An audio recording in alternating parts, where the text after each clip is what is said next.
to start hearing presentation on the bills.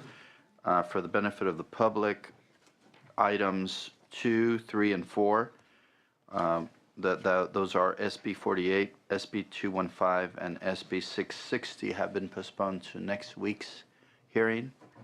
So if you're here on those issues, we apologize for the postponement, but it's a necessary move that we must take to keep those bills in consideration.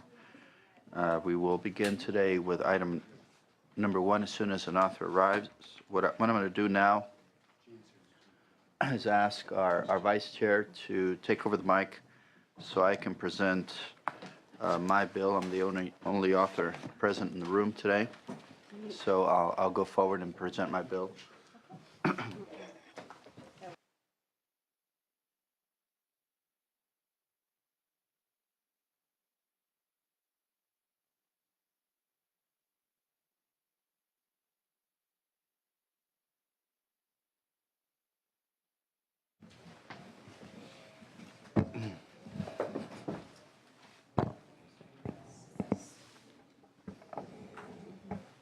Today, I'm pleased to present SB 539. As many of you know, I've been looking at ways to help geothermal gain a footing in the state of California. And in our research, we have actually found a law that makes implementing geothermal more difficult. The original intent of the law in 1978 was to actually give geothermal a footing, a stronger footing. This bill made it illegal in California to curtail geothermal production. And you might ask me, why would we remove a law that curtails geothermal energy production? Well, it's pretty simple. The passage of the Federal Powers Act rendered the provision unconstitutional. And because there is a provision currently in the books that conflicts with federal code, this could raise an environment of litigation if anybody either curtailed geothermal or actually began to work with the geothermal. So this is a bill that the industry asked us to further to eliminate a vague environment over contracting with geothermal. So it's a very simple bill. It's only cleanup language, and really the intent is to eliminate unnecessary codes with regards to procurement in the state of California. And it doesn't do anything other than that, and we ask for your support today. And as far as I know. So witnesses in support? Can we establish a quorum? Okay, well, we have a quorum. Perhaps first we will call the roll. Hueso? Here. Hueso here. Fuller? Here. Fuller here. Canela? Here. Canela here. Hertzberg? Here. Hertzberg here. Hill? Lara? Yes. Lara Hill. Leyva? Here. Leyva here. McGuire? Morel? Here. Morel here. Pavley? Wolk. Okay, so we have quorum. Okay, quorum has been established. Returning to item 6, SB 539. Members, are there any witnesses in favor of this bill that would like to come forward? Are there any witnesses opposed? Seeing and hearing none, would you like to close, or unless there's comments from any of the members? Move the bill. Okay, there's a motion. Would you like to close? Just simply I just want to clarify that there are amendments to the bill that authors amendments that we have proposed, and there's some strikeouts that are already included in your packets. So Okay. Some very minor amendments. So we've accepted the amendments listed Yes. in the, And respectfully ask for your support. Thank you. okay.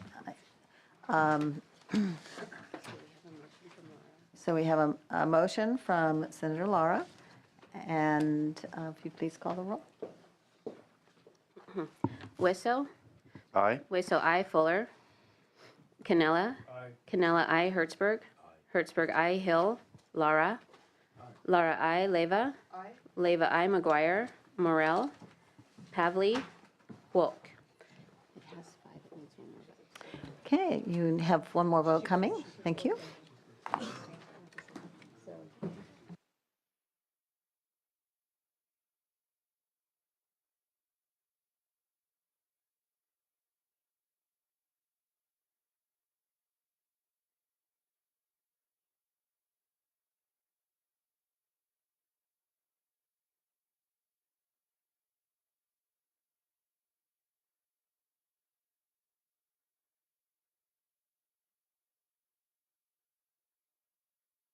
Good morning. We dance the whole night through. Mr. Chairman? After you're done singing, Yes, you sir. can proceed. I just want to adopt the role from the chairman's vote.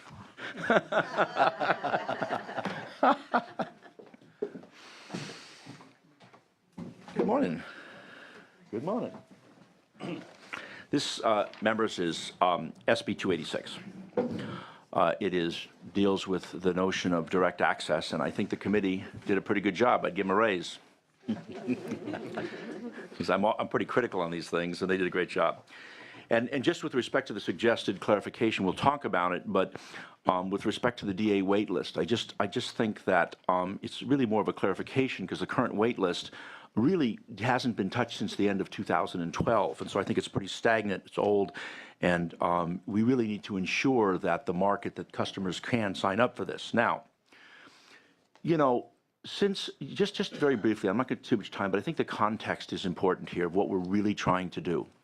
Because since the energy crisis, we've been dealing with, you know, how do investor-owned utilities get regulated? How does that really work? We tried an experiment many years ago, and it failed pretty dramatically for a number of reasons. We've engaged in a pretty significant effort to go renewable. We went 20% some years ago, 33 1/3. The Pro Tem now has a measure to go 50%. And we've basically financed all these startup companies off of the backs of the balance sheets of the investor-owned utilities. And they've done a hell of a job in achieving that objective. There has been significant technological changes, and there have been significant philosophical changes. Almost every one of the top Fortune 500 companies now have chief sustainability officers. It's moved past the politics of, oh, I want a green roof or whatever. You have the UC system in San Diego, 93% generated on site. Brilliant. You've got the new president of the UC wanting to go you know, really renewable. You've got companies like Safeway and IKEA and others that are doing magnificent jobs in procuring power. You also have a lot of contracts from alternative renewable energy companies that are coming to the end, that were signed up by the investor-owned utilities around the state. And they need new customers to get into the system. Those long-term contracts are coming to an end. So how do you create a market? How do you make that work, on the one hand? On the other hand, how do you balance out the extraordinary important need for utilities? You know, I've been fortunate enough in my days to travel the world, and I was in India when the power goes out every 4 hours. You know, this is the fact of having a reliable system is incredibly important. It is the backbone of who we are and what we do. But we want to figure out how we balance out creating markets, capitalizing on the unbelievable brand that California has in the renewable space. And I, as a result of my experience, would argue that the brand is way ahead of the reality. And I want to bring reality to bear. What do? So Chris Kehoe some years ago did this direct access bill that basically says there's a cap at 25,000 gigawatt hours. I look in different terms. I tend to look at things in megawatts. It's about 3,000 megawatts. It's not a lot of money. In less than 1 minute, to give you a sense of what the market conditions are, ladies and gentlemen, in less than 1 minute, that cap was filled and hasn't been touched since. Now, initially, I proposed, and I'm going to talk about this in terms of the chairman's concerns and the staff's concerns, an amendment as to what that looks like, but it's been nothing less than extraordinary. So what have we done in order to deal with this? One, we've lifted the cap, but we've created a new cap that at least allows some opportunity to the market to be captured without killing off the utilities, and especially is concerned that a lot of this stuff is short-term contracts, which is just transitioning. Two, we've required the renewable portfolio standard to be 51%. Current law is 33 1/3%. We wanted to increase that to make sure that whatever came on the system was green and greener that 3, we've protected utility workers, the billing systems, customer service and maintenance, which still is part of the union deal. I had a number of conversations with them, and we've limited this to commercial, industrial, and agricultural situation. So we've limited it, but we're trying to capture the market. And what really goes on, in my judgment, from my experience in this stuff, is that if we give a little bit of room in the market, these California companies will come into be. They will then start here, just like what happened with renewable portfolio standards with solar and wind and all that stuff. And then what you end up getting is you get stuff really happening. And just to give you a sense in terms of the current situation, the wait list, I'll just finish here. The wait list is 6,100 gigawatt hours, 700 megawatts for 845 customers, which only adds 3% if you went to do that. And certainly I think the clarification really here for the staff is to give customers 6 months to add on the wait list to indicate the true size of the pent-up demand, and then put a cap on that not to exceed, so whatever that number is, 35,000 gigawatt or some number, but gives us room. Why is that important? Google has 20-year direct access contract, not 1 year, 20 years. Geothermal's looking for new buyers. Covanta, they'll tell you biomass plants need new contracts. Real jobs and real opportunities here. And I certainly would ask for your support, and we've got some folks here who want to talk about this bill.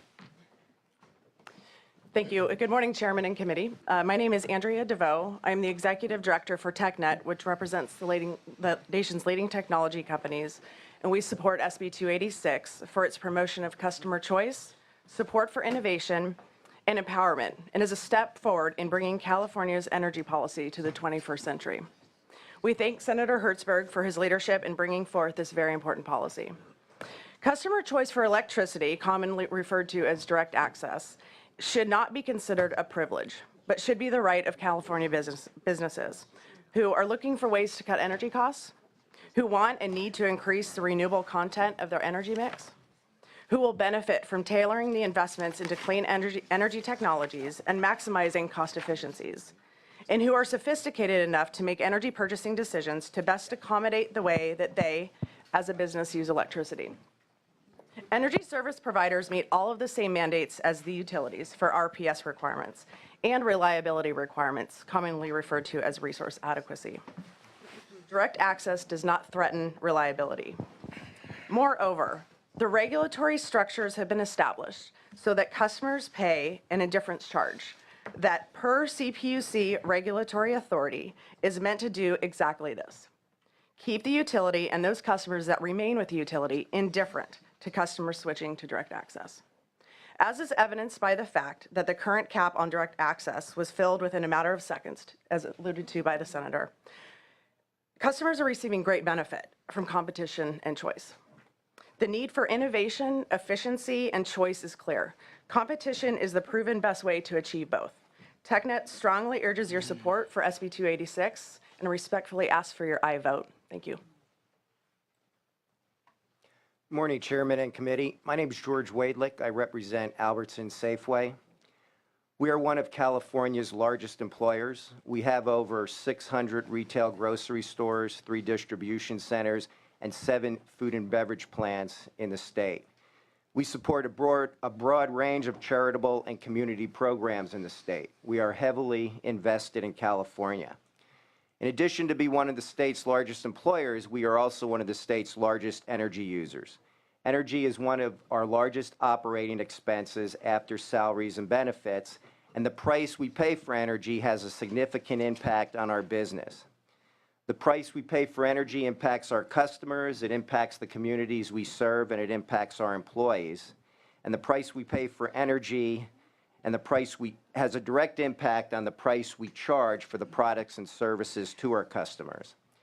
I'm here to ask you to support competition in the area of electric generation.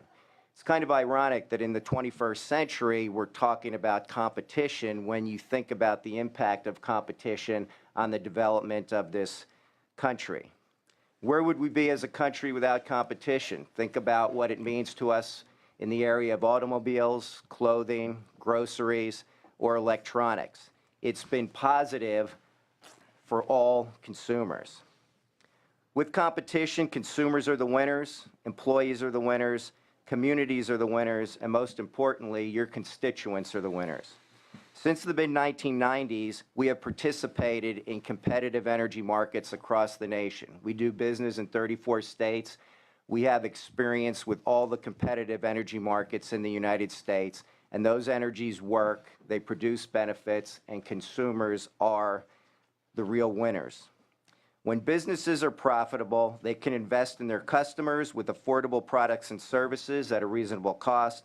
They can provide competitive salaries and benefits to their employees that improve the quality of their life, and they can invest in the communities they serve, and they could be good environmental stewards. The benefits we receive in competition, we have been able to invest in our own greenhouse gas reduction and sustainability programs. California has always been a leader. We're a leader in renewable energy. We're a leader in energy efficiency. We're a leader in greenhouse gas reduction and carbon footprint management. We need to be a leader when it comes to customer choice and power generation. It's time to bring competition back for energy supply for California businesses and allow California consumers to benefit from the positive impact of competition, choice for energy supply on those businesses.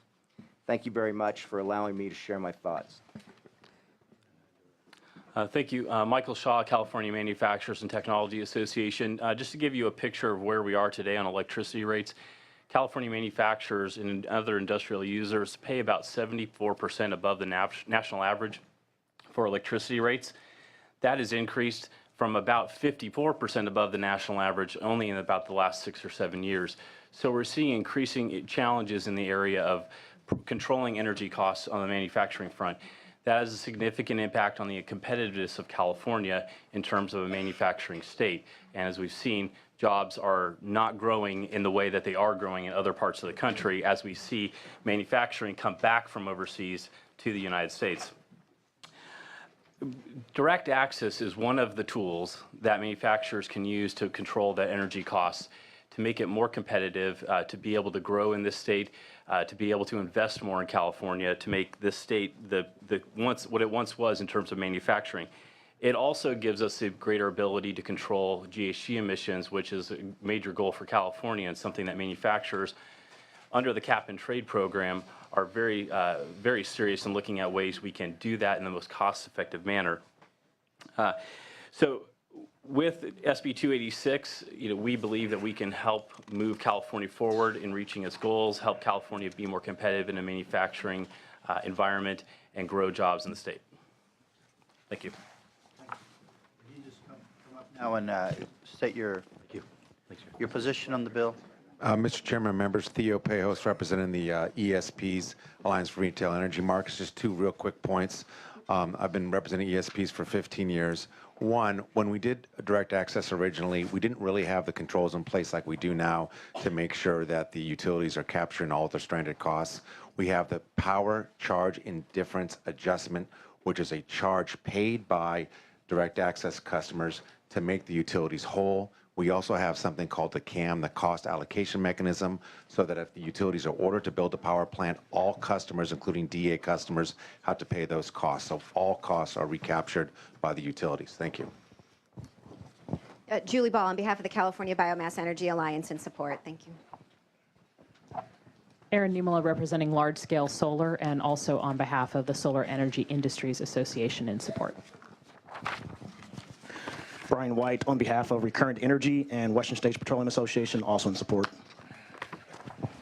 Dominic Tamari here on behalf of Covanta that owns 2 biomass facilities in the San Joaquin Valley that provide about 30 to 40 middle-class jobs in each community that will go away at the end of the year. This bill would help tremendously to keep those plants open into the future. Thank you. In support. Cassandra Goff with Calpine Corporation. We're one of the state's largest independent power producers and also one of the state's largest supplier of renewable energy from our geothermal facilities at the geysers. Last year, we had a big debate on the difference between existing and new contracts and who would buy existing and new renewables. We think this bill goes a long way towards helping, as you heard from Covanta and other operators like ourselves, find more potential buyers for our power. We've talked to the author, and we look forward to working with the author as the bill moves forward to put some language in more about intermediate and long-term contracts that will allow renewable facilities to be contracted. So we are definitely in support of the bill today. Thank you. Mr. Chairman and members, Gavin McHugh on behalf of Shell Energy North America, we support the bill. Thank you. Mr. Chairman, members of the committee, I'm Ron Perry, CEO and founder of Commercial Energy of California, proudly based in Oakland overlooking Oracle. We're here to support it for the 11,000 businesses we currently serve natural gas and electricity to, served by California employees. We support the bill as written. Thank you. Mr. Chair and members, Jesus Arredondo on behalf of the Western Power Trading Forum and our over 80 member companies, including all of the independent power producers in the state, in support of the bill. Thank you. Mr. Chairman, members, Jason Eichert with Edelstein, Gilbert, Robeson, and Smith on behalf of Qualcomm in support of the bill.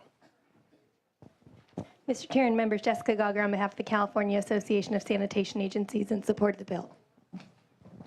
Chelsea Von Gier with Townsend Public Affairs on behalf of Kings Canyon Unified School District in support. Margaret Gladstein on behalf of the California Retailers Association in support. Good morning, Mr. Chair and members. Jason Murphy on behalf of the University of California here in support today. Thank you.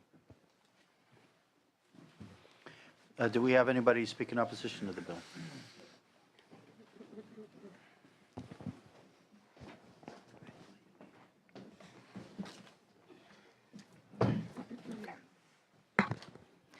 Mr. Chairman, members of the committee, Matt Friedman here on behalf of the Utility Reform Network.